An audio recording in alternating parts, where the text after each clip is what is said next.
right, it is time for some pickups. Hey everyone, it is Shannon, and I'm excited to share the books that I picked up recently. I haven't been, what am I trying to say? I actually picked these up at the beginning of the month, and then I hummed and hawed over sharing them, not because I didn't want to share, but just because it took me, I wasn't sure if I was going to buy anything, and then I had this moment where, a sort of surreal moment where I felt like I was buying something just to buy something, and I didn't like that. And especially because I had a 30% coupon and it was buy four get one free, and I'm like, this is gonna be such a great deal, and I'm like, it's an even better deal if you don't spend your money. Well, I guess then it's not a deal at all, but like 30% off is, you're still spending money. So but as I was looking and looking and looking, and then finally there was two different books that caught my eye as, oh no, I really do want to read this one, and this other one is so unique that I can't let it go by. So the one that I was like, oh yeah, I really do want to read that is The Sea by John Banville. And this I actually had started reading not once but twice, in from the library. Once, and the first time I was like, oh yeah, this I want to read, but I didn't end up reading it at that time.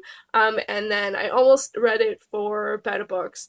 But I realized I really want to take my time with this one, because it's not very long. It's 200 pages in this format. And it's this really nice hardcover. Usually I don't care about editions, but it's kind of nice to have a small hardcover. And actually, if I look on my shelves, there's like, it is all trade paperbacks and mass market paperbacks, with the exception of my sort of the folio stuff. And but this just, I don't know, it just really spoke to me, and I really want to take my time with the story, which is definitely means for me that I'd rather have a copy than read it from the library. I love the library and I will always love the library, but I don't want to feel time pressure with this particular story because it has a very, I could feel a strong emotional resonance and presence with it, and I wanted to have that experience of reading it in its own time. So that was, but this was the one that made me start picking stuff up. I think. And then I also decided to pick up The Beach by Alex Garland. I think this is one of my get to five choices. I think it was. I had started reading this many years ago, but I guess after it was a film, I actually was shocked when I look back at this that the cover art is copyright 1999, which means the film came out in 99 or 99-ish, and that being 18 years ago feels like ridiculous. But this was on my books to read when I did my 101 in 101 Things in 1001 Days, and that was in 2006 when I started. So that's a long time ago too. That's still 11 years ago. Anyway, so I did start this at some point, but it ended up being very different than I expected. For some reason, I thought it was sort of like a romancy type of thing, but I think it's actually a bit more of a thriller type of thing. Yeah. Gen X, MTV. I am trying Super Mario Brothers. I have no idea. I have no idea. So I don't actually want to know too much about it, which is why I was only skimming the back there. But I do want to read it, and it is another one that has a bit of a different style. The chapter titles are handwritten, and anytime it's something a little bit different, I like to read it in physical form. So that's why I picked that up. And they're not numbered. So, and but they are short, which is always good. I like short chapters. I don't exclusively like short chapters, but I do find it easier because I tend to read a lot of things at the same time. So I could read 3 to 5 chapters of this and 1 chapter of that and 3 to 5 chapters of that. And if you're reading a book where 1 chapter takes you an hour, it just kind of feels like, whoa. Different pace, often very rewarding, but it's a different reading experience. As you can see, we have the sea, we have the beach, and then we're continuing the water theme with Crow Lake. So there's all these body of water type of books. This is by Mary Lawson. This is a Canadian book. This is more recent. I think it was in the past 10 years. I saw the copyright a second ago. 2002. So not 10 years. That's 14 years ago. Time passes. Not gonna hold up on that. I actually And I don't know too much about this other than it's on my long list of Canadian titles that I want to get to. And at the back it says a gorgeous, slow burning story of family love and misunderstandings, which I think is something that you could say about a lot of Canadian novels. And it's actually one of the things, one of the types of stories that I do love about Canadian novels. And I don't know too much about this one. I actually don't even know where, like, I assume it takes place on Crow Lake, but I don't know where Crow Lake is, so I will be learning about that when I read it, so very much looking forward to it. And it is a book of the year chosen by Globe 100, New York Times, and the Washington Post. And I don't know if each of their lists had it on there, or they came up with a book of the year list themselves.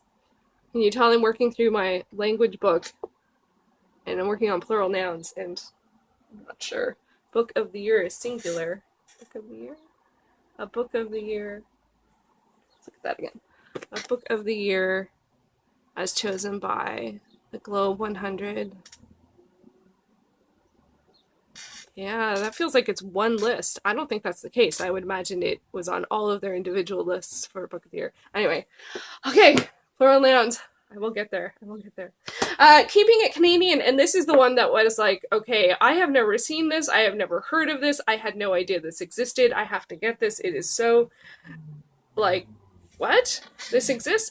The selected poetry of Louis Riel. I did not know Louis Riel had written poetry. If you don't know who Louis Riel is, he is a Canadian. He's a very famous Canadian. He founded Manitoba, and he was a Métis leader. And I actually did not know, or I didn't remember, I'm sure I learned this, and my grade 7 history teacher would be mortified that I didn't remember that he was hung by Sir John A. Macdonald's government in 1885. So, yeah, I don't mind Canadian history. Not that great. But this one has, one of the things that really got me with this one is that it has the poems in French and in English. So this side has the French, and this side has an English translation. And there are stories of, like this one, Young Man Dying, and then there's also, they've got great titles. Amid the Tempting Crowd. To the Honorable George Etienne Carter, Attorney General of Lower Canada. He wrote a poem to the Attorney General. Like, that's pretty amazing. You know, those of homeland dispossessed. There was something about this one that really spoke to me. And then there's one even here that's like an ode to his sister, too. There's one about John A. Sir John A. shackled by pride's endless chain. So this is like, this is probably, the fact that it's poetry is the closest I get to reading political stuff, I guess, or maybe it will be the start of something. Who knows? I am not sure. Anyway, it was so unique that I could not say no to picking up the selected poetry of Louis Riel. So, really looking forward to checking that out, especially because one of my priorities this year has been to read more poetry, and I've actually really been enjoying a lot of the Canadian poetry that I've been reading, so perfect fit. And I think I will continue to do that. I think where I'm going to start or continue in terms of current stuff is read the Governor General, the nominees or shortlist. I don't remember the terminology, which of those two terms they use, but that doesn't come out until November, so I'm sure this will keep me busy until then. Also, back on the water theme-ish, is I got The Last Kingdom by Bernard Cornwell. This is another one that I kept on getting out from the library and then not reading, and then I tried like the audiobook and then not reading, and then I just was like, yeah, physical form I think is the way to go with this one. It has been adapted to a TV show called The Last Kingdom, and they have second seasons. They're either in or have finished their second season, which is on Netflix here in Canada, and it's a Viking one. It's an English boy that was orphaned and taken into a Viking family, or taught the Viking ways. So I'm curious about this one. Again, historical fiction I don't read that often. I said that again. None of these other ones are historical fiction. I don't know where that was coming from. But I do like Viking stuff. So really curious about this. I actually, oddly, with TV adaptations, usually I watch the show first. So I might sit down to watch The Last Kingdom and then come back to read this one. This one is a bit longer. It's more in the 500-page land, but I don't feel like it will take that long. Just from my quick look through it. The names and stuff and the places, that'll be more of a challenge. There's an index, of course, at the front. But it's like, I don't know if it's terms. Oh, it's locations. Oh my gosh, place names. Place names. And I guess their current counterparts. So that'll be interesting. Or English termed counterparts. I don't know. I don't know enough about either of them. No, well, Pictland, Eastern Scotland. I probably would have been able to figure that out. Anyway, and then I picked up one more. That was the 5 that I got recently, and then the day before I happened to be at the store and I picked up this small book on Dali. Dali, the artist Salvador Dali. He is without question one of my favorite artists. He might actually be, in terms of